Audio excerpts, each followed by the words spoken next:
Welcome to Big Blend Radio's Nature Connection show with Lisa and Nancy, publishers of Big Blend magazines, and nature photographer Margot Carrera.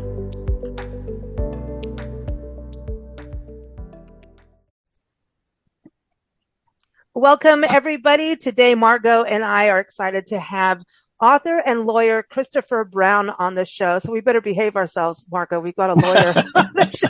Okay. You never know. I mean, he's gone to, 2 Supreme Court confirmation hearings. We might really get in trouble. No.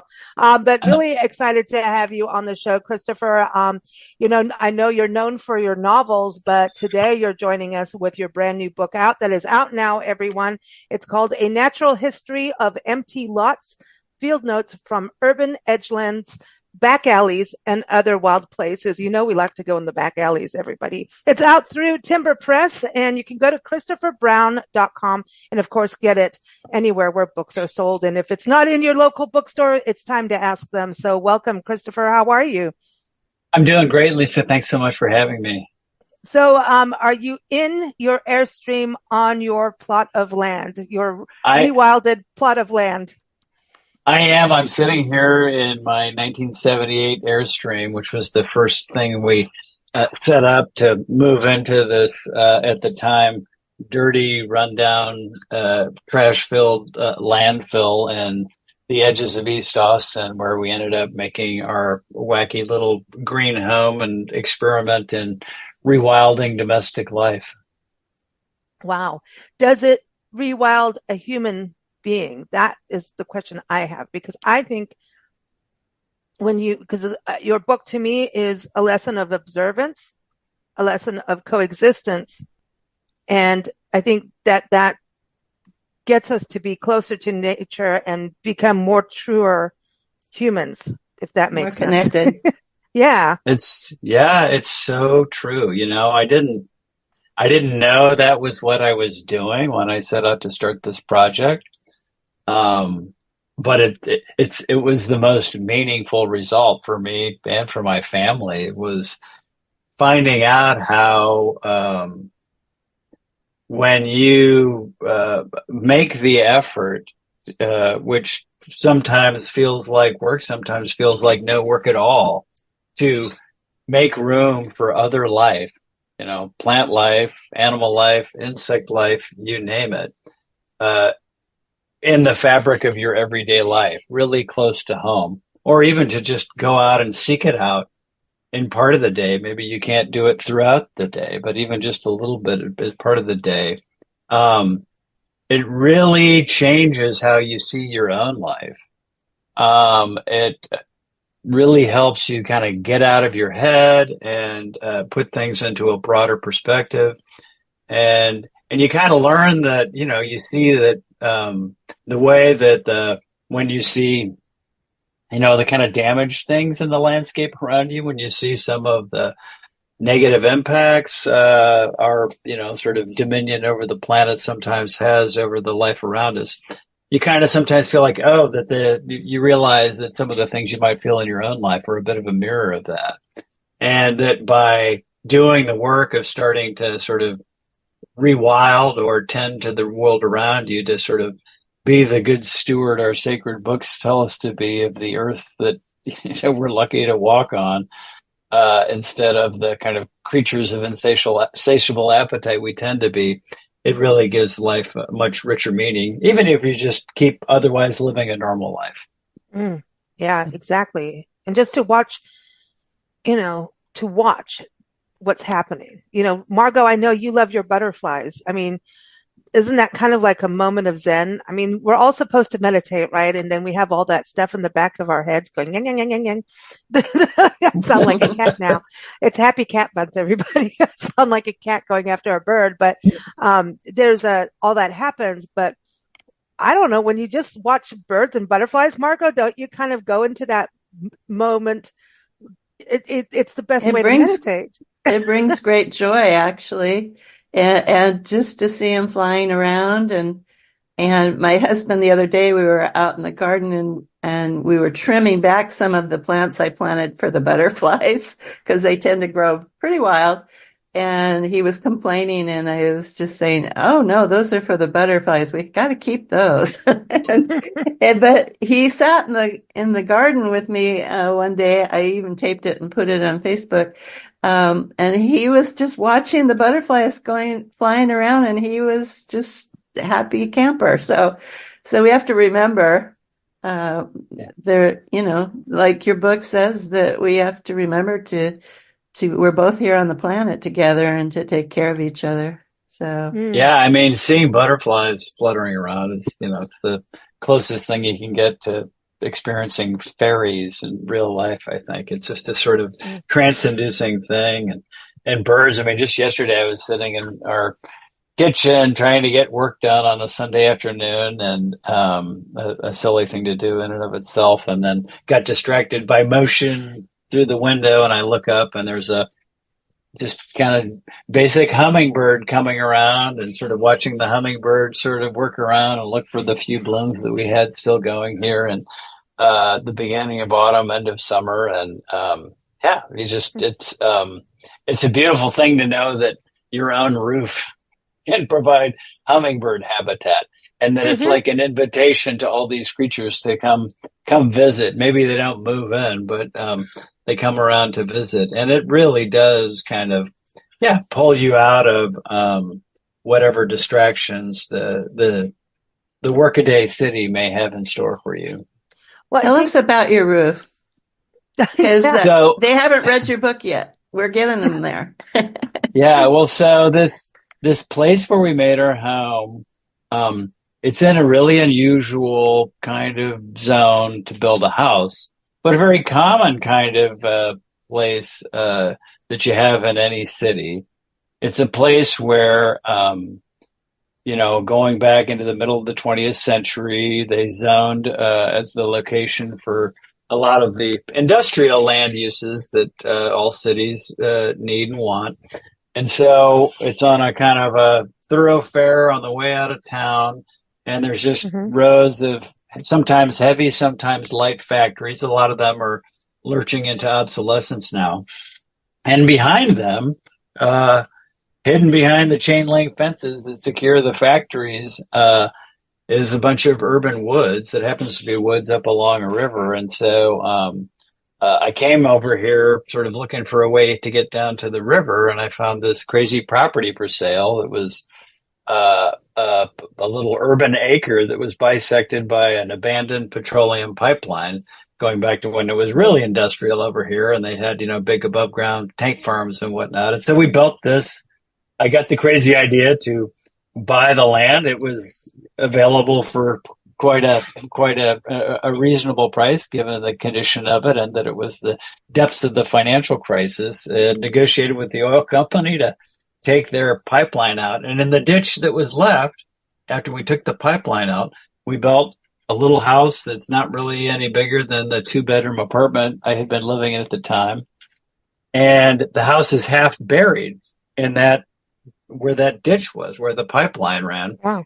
And on the top is a kind of a really simple geometric roof that has, it's almost like a piece of origami made from the earth, if you can imagine such a thing, where on the top, there's 8 inches of growing medium designed by friends of ours at the Lady Bird Johnson Wildflower Center here in Austin, planted with 70 species of the blackland prairie, which was the dominant ecosystem here between all the way from San Antonio to Dallas up until the 1820s, the time of European settlement. And so you put those plants on your roof, you turn your roof into a little pocket prairie, and it brings the bugs, and the bugs bring the birds and the lizards, and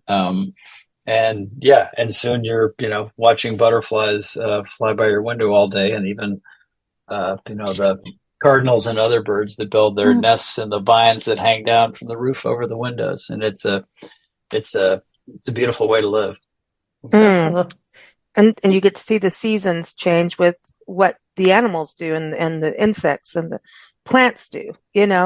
When you let it happen, it's like, wow. And they take care of each other. If you experience that side where, because people get scared about, if we have a garden, we're going to get snakes and we're going to have this and that. And I think that's the cool thing. That means it's healthy when, you start getting everybody, because they actually take care of themselves, right? Whether we don't need to. And there's one thing I wanted to bring in is like, you're the opposite of a manicured garden, which can be beautiful, right? But oftentimes it's actually more toxic, because a lot of times we're using pesticides and things like that and fertilizers that are like for lawns that are not necessarily good for the environment, for the birds that everybody and butterflies that people want. If we're using those chemicals, one thing will kill the other. So we don't have that system. So, what you've done and being able to take a brown, especially with oil, you've got there's going to be contamination there. And yet nature does have a way of cleansing and rewilding. And, but I think, it's like, don't think these places don't exist. They do. And it's really, really possible to fix them and really let nature do its job. But sometimes I think the manicuring can get out of hand and maybe not be as beneficial as just letting nature do her thing. Well, yeah. And absolutely. I grew up, I was like an all-American lawn boy as a kid. That's how I made my summer money, and mowing lawns and even, helping out, with fertilizing big corporate lawns and things like that. And those kinds of ornamental American pseudo gardens are ecological dead zones, and they're a big part of the problem. And the, not just in terms of the chemicals they put on the land, but just the way they just destroy the biodiversity, that to your point is the sign of, a healthy world, of a healthy environment, not just for the animals, but for us. When you, look at the kinds of numbers just over the course of my life, the World Wildlife Fund in 2022 came out with an updated estimate of the biodiversity impact of modern life. And they concluded that, just an astonishing and sobering number, 69% of the wildlife population of the planet has disappeared since 1970. And you just think about a statistic like that, and it's super heavy and, it fills you with a sense of urgency. And then when you see with little projects like this, how easy it is for each of us to contribute to counteracting that really scary trend and very quickly helping nature, which is so resilient, so capable of recovering it, even in, as you say, kind of blighted spots like this sort of brownfield site where we made our home. It can really, turn that sort of scary story into a hopeful and maybe even utopian one. And yeah, the idea of, I've had a lot of readers, early readers even be like, yeah, that sounds pretty good, but I'm not so sure about the snakes.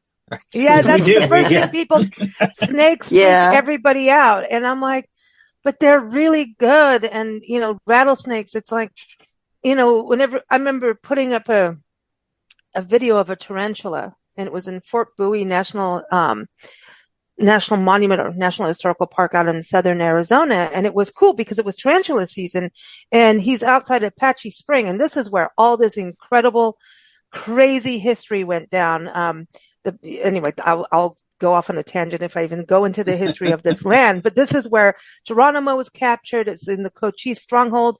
The Butterfield stage route went in the same place. It was, and everybody congregated around it's in the Apache Hills, and, this is the Apache Spring. So it's this little trickle, but I'm sure way back when it was a lot more. And it was the beginning of monsoon season. So you had this little trickle, and it was, humid but beautiful breezes. And this little dude was coming out, and he wanted his little trickle, and I was filming it, and I'm like, I put it up on Facebook. This is before I got hacked and everything. He comes out, and people are like, the only good, tarantula is a dead tarantula. It's like when you put up a snake, people freak out. And I'm like, have you watched a tarantula? These are magnificent beings. They're beautiful. And look how they used to be part of the pet industry. and then we put him in a box. Well, this is one out in the wild who's happy and free and not doing anything to anybody. He didn't hurt us.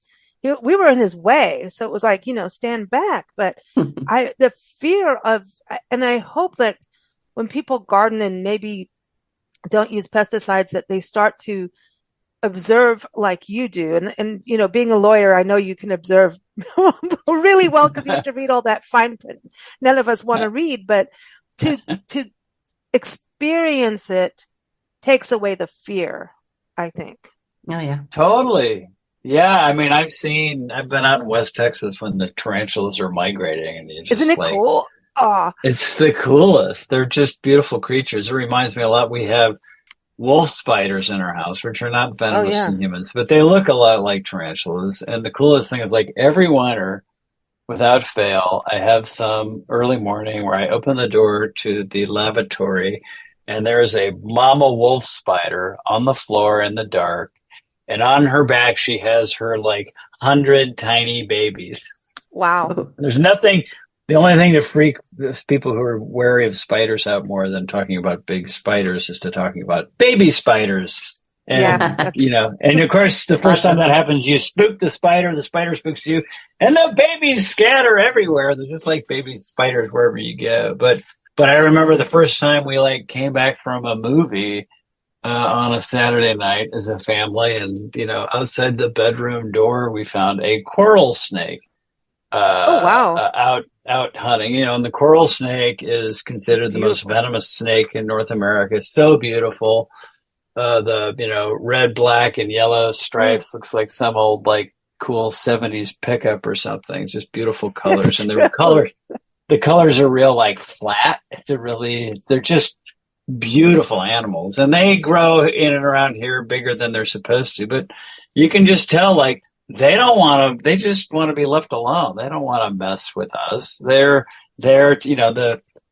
green roof attracts the bugs attract the lizards and the smaller snakes, and that's what the coral snakes are there. And that sign of things like that, that's a beautiful thing to see that you're bringing in a full array of the food chain into your own yard, right?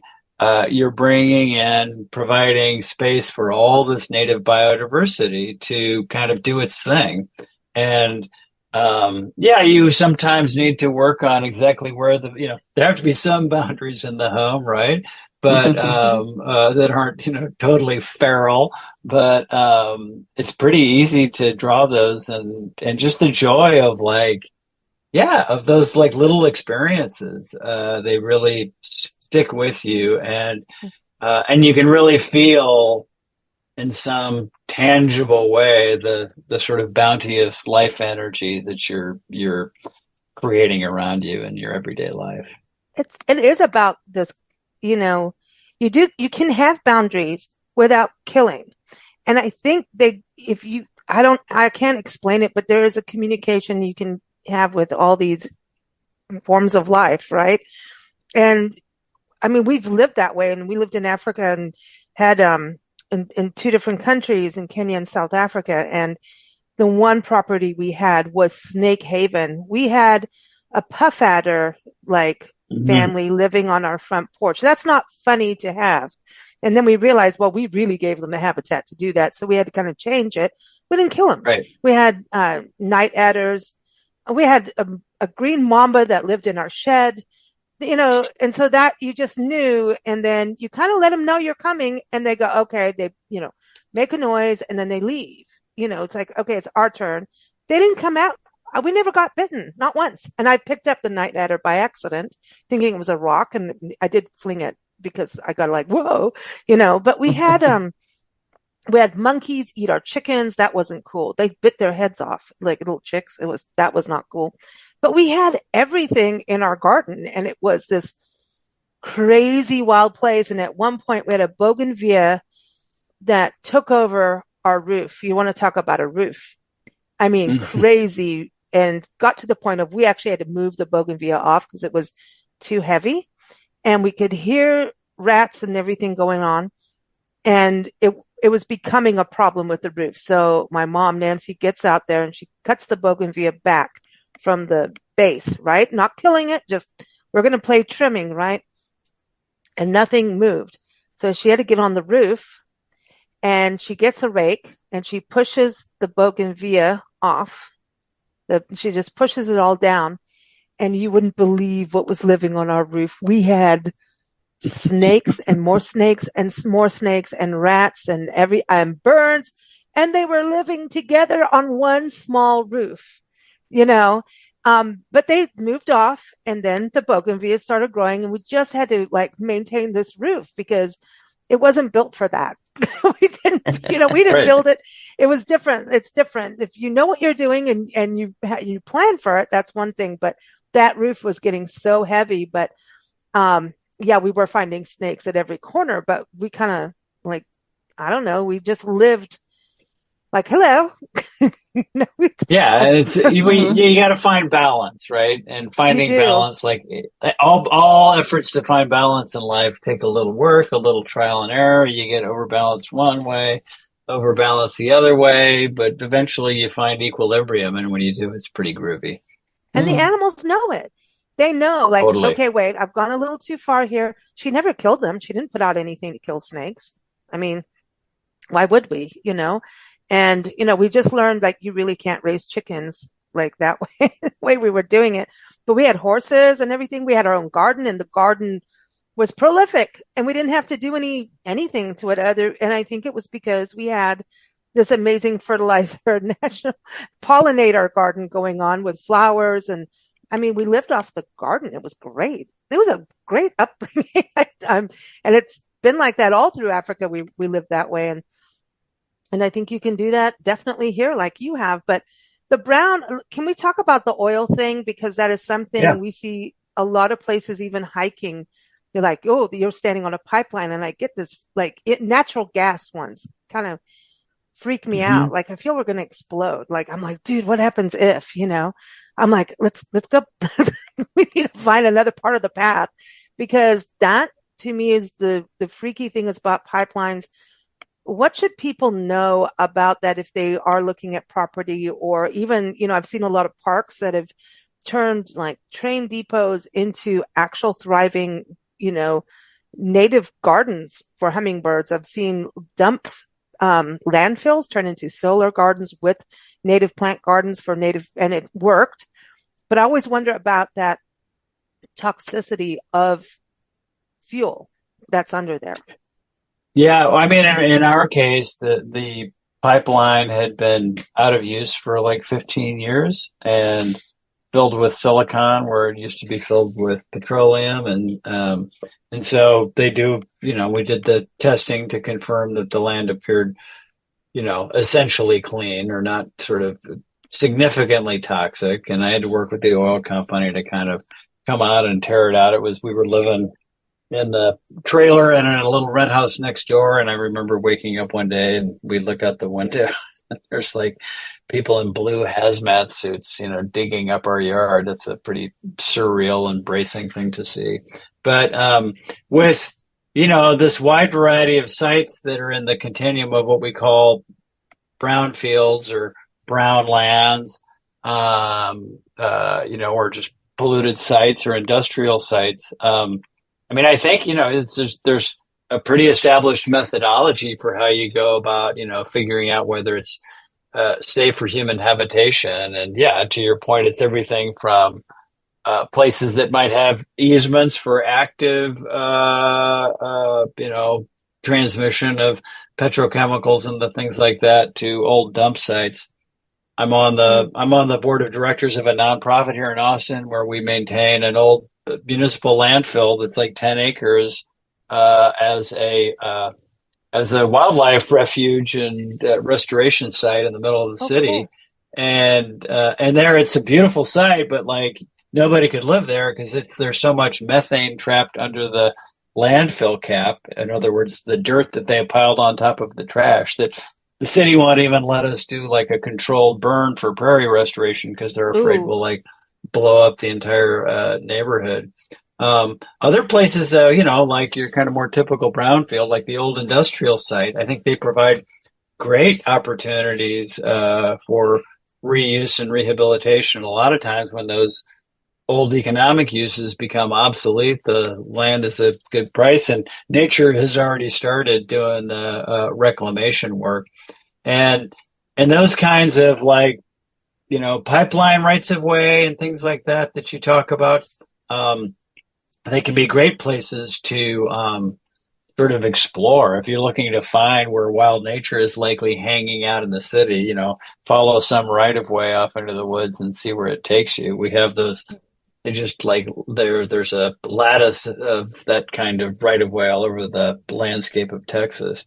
But you do need to be careful. I mean, I learned after I moved here that the pipeline that came from here came from a big tank farm that was, 6 blocks up the road from me, a place I had heard about that got, it was leaking so badly it was killing the neighbors in a, low income neighborhood. And it took a group of local activists who were, longtime neighbors of the residents to sort of take on the kind of environmental racism that was embedded in that project and shut it down, amazingly, taking on 5 big oil companies and winning. So if you see a big tank like that, nowadays I think they're a lot better regulated and more safely maintained. But you need to be cautious and kind of take it one step at a time.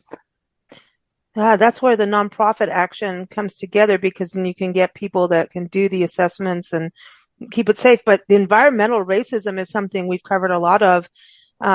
We did some interviews with American Forests, and they were talking about, tree equity and how impoverished neighborhoods or minority neighborhoods, however you want to say it, basically it's like, hey, we're the rich people with parks on this side and trees, and over here, you guys are all poor and we're not going to plant any trees. But guess what? Your kids are going to be sicker with asthma and you get to have hospital bills while we don't. And by the way, we won't give you insurance, and it all comes down to trees, and planting trees is one of the most, one of the top things to do, planting trees. And they even talk about it doesn't have to be 100% a native tree. It can be trees that grow well in that environment, which brings me to parakeets. I want to talk about parakeets because we did a podcast years ago, I think about when we first started, like late 2008, 2009, with a gentleman who, from San Francisco, and his now wife did a documentary on him. And he was, a homeless man at the time, and he took whatever money he made and fed all these beautiful parrots out there. And that's the conures. And they came in, from ships and boats. It's a bay, and a port. And that's how the conures got here. And they lived there. And he just basically got to this point of, they're here now. They've been here for a very long time, because other people are saying, well, they're not native, so let's get rid of them all. They're feral birds. And so he kind of has this war going on of, well, they've naturalized now. You know what I mean? They've had families here. Yeah. They're not hurting anyone. So do you feel the same way about the parakeets in Austin? I know you have bats, but I didn't know you had parakeets. We have bats. Yeah, the bats are native, air quotes. The parakeets are naturalized. That's just, I think, the right term. Yeah, and people get very almost political about native versus so-called invasive species, and I think it's a more complicated story often in reality. And yeah, we have here these monk parakeets, which are native to Argentina, just like my lovely wife, and they immigrated here supposedly on a crate of illegally imported birds that broke open on the tarmac of JFK in 1967. And they worked their way down the coastal regions of the eastern seaboard all the way to the Gulf Coast and eventually up the Colorado River Valley to Austin. And they're one of the first birds I really sort of saw with fresh eyes when I moved here, a kind of bird they didn't have where I grew up in the Midwest. and they have like this leprechaun green color. They're really sort of spastically, loudly energetic. They always travel in little gangs, and they're one of the only species of birds on the planet that build multi-family nests. So they have like their giant communes they like to build on places like the cell tower behind the 7-Eleven down the road from me. And yeah, I don't think they don't take any habitat from anybody else. There's no other bird I know that wants to live on the cell phone tower or the arc lights behind the intramural fields. And they mostly eat, I eventually came to figure out, plants that are native to the landscape, but that have evolved to be eaten by animals that are long extinct, like the mesquite trees that are so common, especially in disturbed landscapes in Texas, a really rugged, thorny, hardwooded tree that produces these little seed pods at the end of summer. Mm-hmm. Like really right now they're on the tree, and the parakeets, I think, are actually up there throwing their empties onto the roof of my trailer as we speak. And, and it's kind of a beautiful thing. You're like, oh yeah, those mesquite pods are meant to be eaten by mastodons who disappeared from the North American landscape coincidentally. We can't prove, causation at the time human beings arrived on the continent.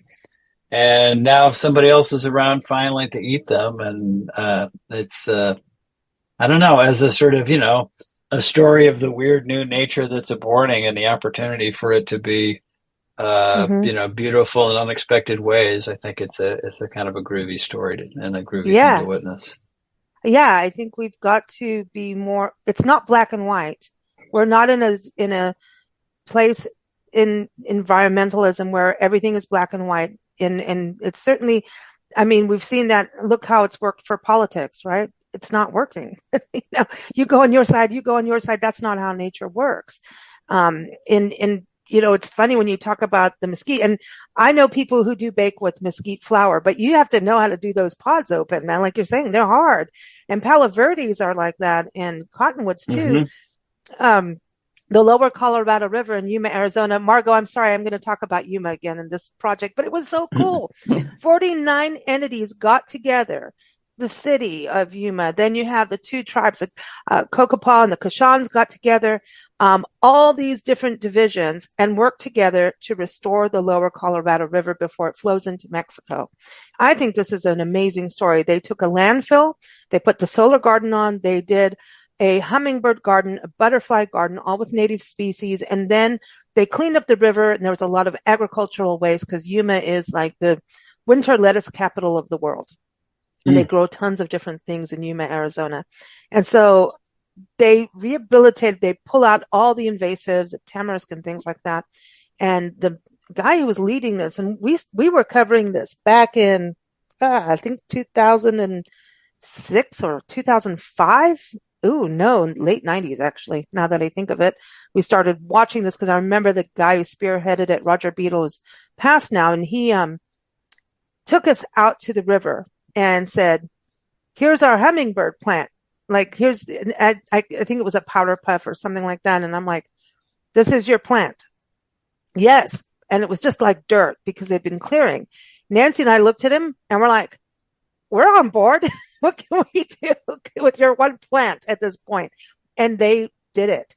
There was an environmental guy who goes in and cleans up and knows how to rehabilitate. And, agricultural waste is toxic. And the Colorado River is our Nile, man. And it's something to be really treasured. And they had a hard time bringing back the natives because they were trying to do seedlings, and it was the actual pods. And so he's sitting in his trailer, by the way, Christopher, on the edge of the Colorado River, where the Gila and the Colorado River meet. Not that it's like really big and flowing at all anymore. And him and his girlfriend or wife are sitting in the trailer, and it's hot in Yuma. It's the, sunniest spot on earth. And they're making margaritas. And all of a sudden he went, oh my gosh, that's what it is.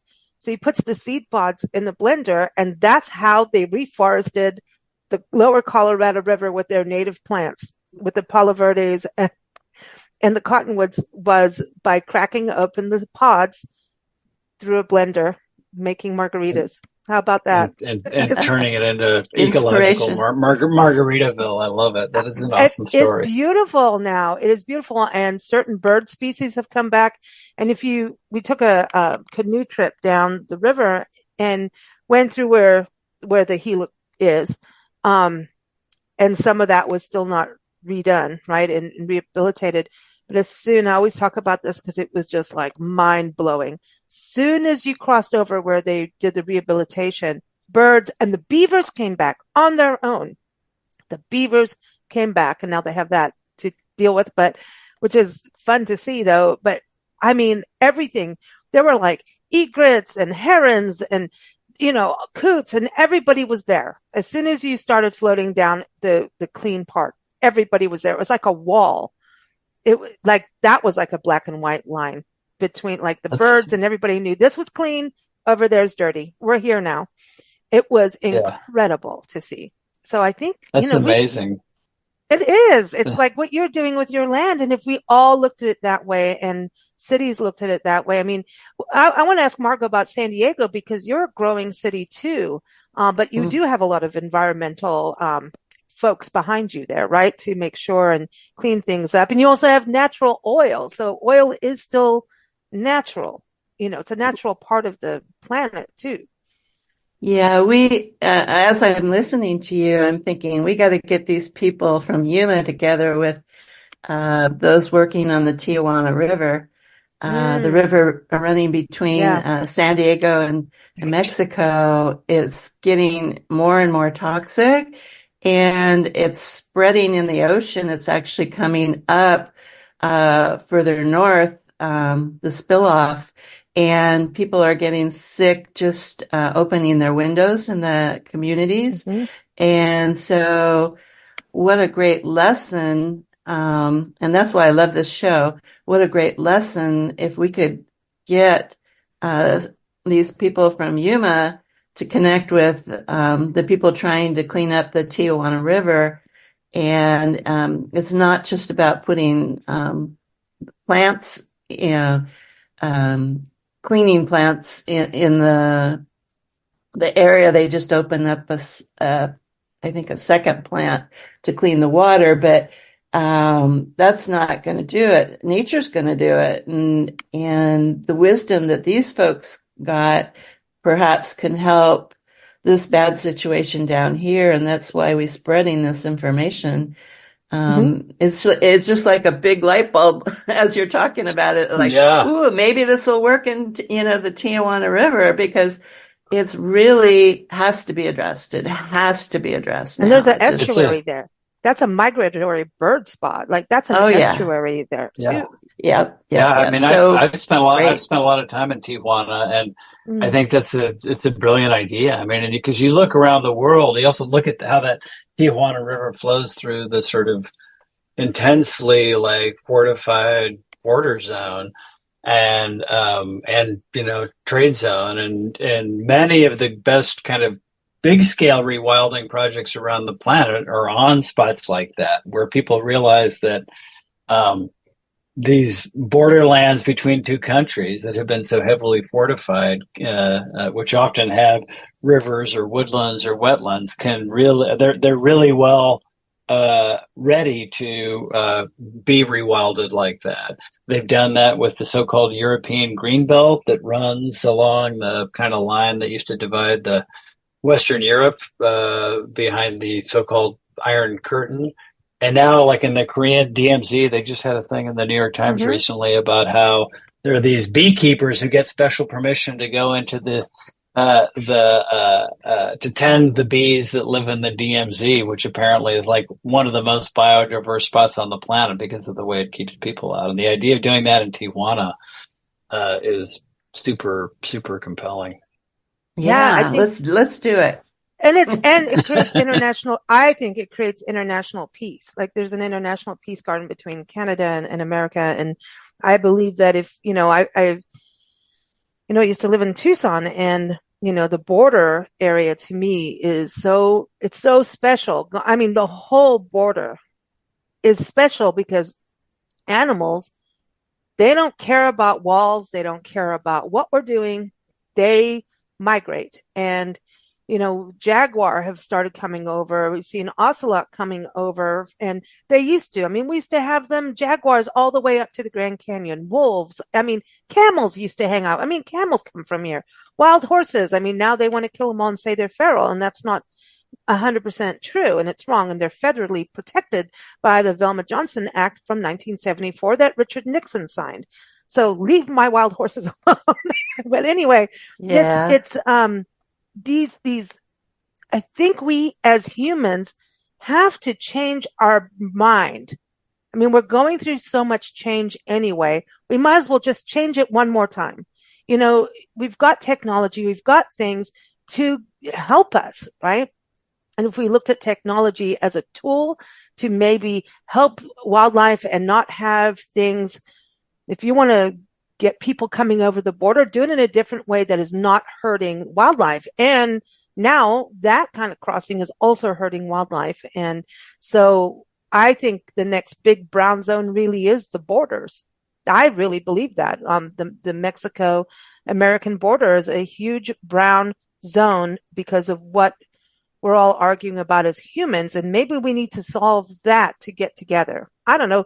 What do you think? Solve it together. You're in Texas. Yeah, you both are in the borders of towns. What do you think, Christopher? Would that work? I absolutely think so. Yeah, I've seen it. I mean, like I said, I think in Tijuana, it would be a great place to start. And here along the Rio Grande Valley, I mean, it's one of the most ecologically beautiful parts of the Americas, and just incredibly biodiverse. The home of all kinds of all kinds of species that don't really have any other home. It's a sort of major ecological transition zone, and it's really profoundly threatened now. Just like you have out there with the Colorado River, the Rio Grande is getting pretty dry. It's really changing the landscape. The temperatures are getting too hot, and development pressures, not just, the kind of the post-NAFTA and post-border wall stuff, but even things like the SpaceX facility down there in Brownsville, which is, busy working on, I guess, getting us to other planets now that we've trashed this one and dropping space junk into the wildlife reserves next door. The idea, and you talk about, there's a peace park. There is a peace park right there, right by the border wall in Tijuana. Yeah. It's like the Parque de Amistad, where like families come and sit on opposite sides of the fences, families that are divided by the border, right? And this, peace park that's there where the wall goes right out into the ocean, the so-called, fin del mundo, right? And the idea of that kind of a place, which is already somewhat park-like in certain sections on the U.S. side, and almost like a beach park on the Mexican side, the idea of that as a place to experiment with these kinds of opportunities and bringing communities together to bring back the native life, that's a big part. Yeah, exactly. Bring the kids together. Bring the kids together. I think there's power in that. Kids don't have all the political drama going on. They just let's make friends and play with bugs, and they love nature. They haven't had it, drilled out of them by the realities of adult life. The wonder of nature. This is amazing. When we talk about it, we've done so many peace parks, and it didn't even dawn on me, until this conversation. We've gone through so many peace gardens and peace parks. I'm going to have to do a map of them, because a lot of them actually come from a place of trauma, not to people and the environment. One, we did an interview, and we haven't been to the park yet, is in Asheville, North Carolina. And it is a historically Black neighborhood that kind of was, it's the Black side of town back in the day. And they are now doing tours of this neighborhood to unify people. They're doing micro businesses and a green initiative through their peace park. And it's in a neighborhood, and they're reclaiming this land together to create unity within the community, right? And unity is part of the word community. And that's the biggest push. I don't know. I think unity is what we need. And that means coexistence with wildlife and nature, not just within us people. And the more we seek this common ground, then we will have unity among humans maybe more, if we can Yes. have unity with nature and maybe reclaim land and help nature, but set aside too, step aside, for her to do her thing and have patience. I love that you're doing it, in your backyard, literally, and then also being part of other initiatives in Austin. In closing, I wanted to ask you about that really bad winter that Austin went through. We were out, we went to Bandera in that early spring after that. And Messina, I think it is. Messina, there's a little town. Yeah, And we were on yeah. a property there that's been sold off now, but was like a vacation home.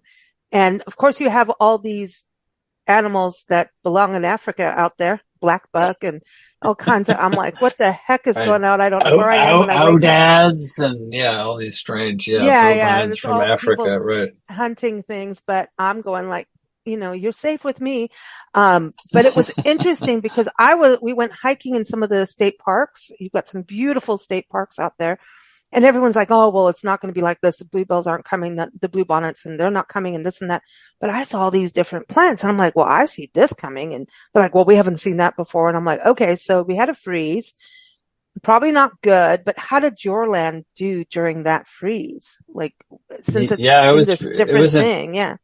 Yeah, it was intense. I mean, you got to see which species are ready for it and which weren't. I mean, like, a lot of the cross vines that are very robust native vines that were hanging off our roof, they couldn't hack the hard freeze, and a lot of the trees really didn't do that well. We have the huisach trees, which are like a Mexican acacia. They grow these beautiful golden yellow pom poms very briefly in the early spring. And a plant that I think the Aztecs used to make a potent hallucinogen from the bark. They're really cool trees, but hey, let's all go to Christopher's house. But they're not. They didn't do well with that sort of freeze. And but the wildflowers, they didn't mind it at all. I mean, I didn't see any material impact on these native prairie species of wildflowers. And the Palo Verdes or Ratama trees, they didn't like it either. A lot of those you can tell are more like from an area south of here, and they've kind of been migrating up here in these areas that we've disturbed, and now maybe they're going to go back south if the breezes keep up. But the oaks and the cottonwoods and the much derided, but I think wondrous hackberries and other, native trees that go well with the Blackland Prairie and with our riparian zones did really well. What I learned more than anything in that crisis when, the state power authorities turned our power for 3 days off to let us find out if our own home would, retain enough heat to keep us alive in the night, was that nature's pretty good at handling, changes in the weather. It's us that seem to struggle with how to deal with the mess we've made of the atmosphere. So, did any of the plants come back after a year or two? Yeah, I mean, like those huisach trees, they lost all their big branches, and now they're all full of green. I was just admiring one yesterday, noting how there's one in my yard, and it had this big kind of like pick out of the woods mushroom sulfur shelf growing out of the middle of it, with all these little spiky, look like, teenage hair versions of thorny green branches sprouting off from the main trunk. So it means like the main trunk is like part dead, right? But it's still got enough life in it that's growing new branches. And so, I mean, those trees have an amazing capacity to deal with a situation like that and figure out a way to rebound. And just like we do, and they give us a good example of how we can kind of think about our own strategies for living better lives, I think. Oh, I love that. And, you see all these disasters happen that are toxic, like Chernobyl. We've done a few interviews with people who've gone to Chernobyl, and they're like, nature came back, man. They're like, what? We thought everything would be completely dead. But because nobody was there, nature came back in certain places. And so I think trees and plants provide enough oxygen to combat toxicity. we just have to help them get there and then let them do it.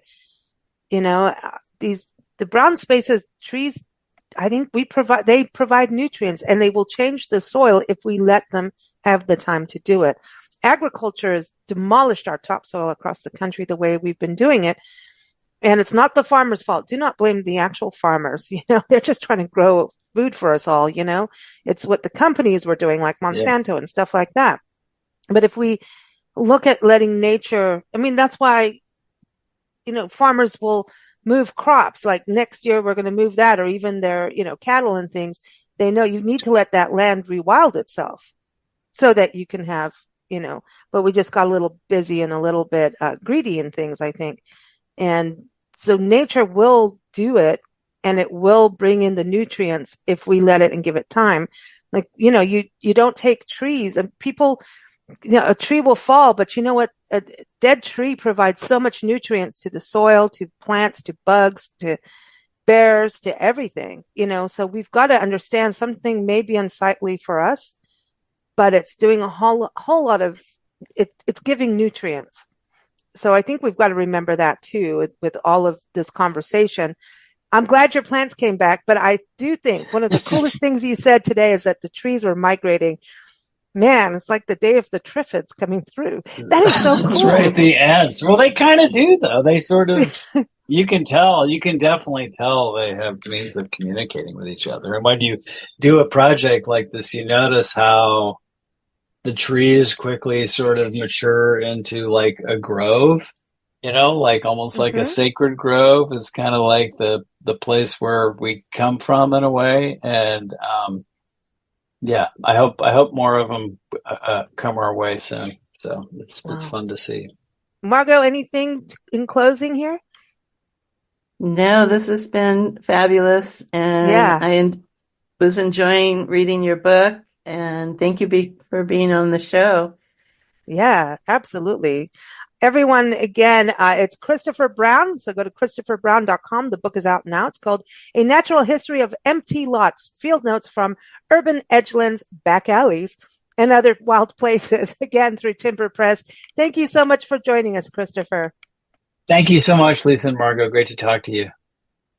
Same here. Thank you for listening to Big Blend Radio's Nature Connection show. Follow us at bigblendradio.com and keep up with Margot at margotcarrera.etsy.com.